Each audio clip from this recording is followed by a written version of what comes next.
दौड़गोट उमर सेठर के रवासियन रेशम ज़ाल अब्दुल हक वासवाणो पंहिंजी माउ फरज़ाना सां गॾु दौड़ प्रेस क्लब पहुची दांह ॾींदे इल्ज़ाम हयो त सगावती मामले तां संदसि माइट महबूब दरिया ख़ान दिलबर ऐं अब्दुल हक शकूर ताज अली रजब अली संदन घरनि ते हमिलो करे मथनि मुबैना तशदुद कयो आहे। रेशम वधीक इल्ज़ाम हयो त जवाबदारनि खेनि बेदर्दी सां तशदुद जो निशानो बणायो ऐं मथनि सख़्त मारकुट कई, जंहिं सबबि हू सख़्त ज़हनी ऐं जिस्मानी तकलीफ़ुनि में आहिनि।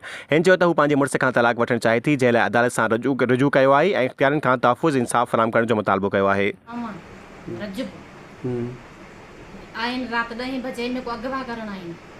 अच्छा, मैं कुरान ला गते में पीछे मेरी जान छोड़ी तो बन्या जान पे छोड़ी नहीं दम क्या न्या देने पे लोग खतरे ना रेशम कंहिंजी थी आई तव्हां?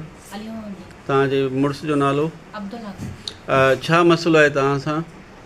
मसला यो है तो मेरे प्यू नाल भिड़े न, मेरे प्यू को मारे नहीं, मार उछल गए रोड ते जी इमले में रहन नहीं पी चाहिए, नशा पी मेरे को विरदेन, मेरा सोहरा मेरे को मरेंदा है, मेरे डेर मारन, मेरा मुर्स मेरे को मरेंदा है, मैं इमले तलाक गिनर चाहिए। तो तुसां कोर्ट च केस कीता है? कोर्ट च केस खत्म। तुसां आप कीता है? मैं का तलाक दा? तलाक। अच्छा, पीछे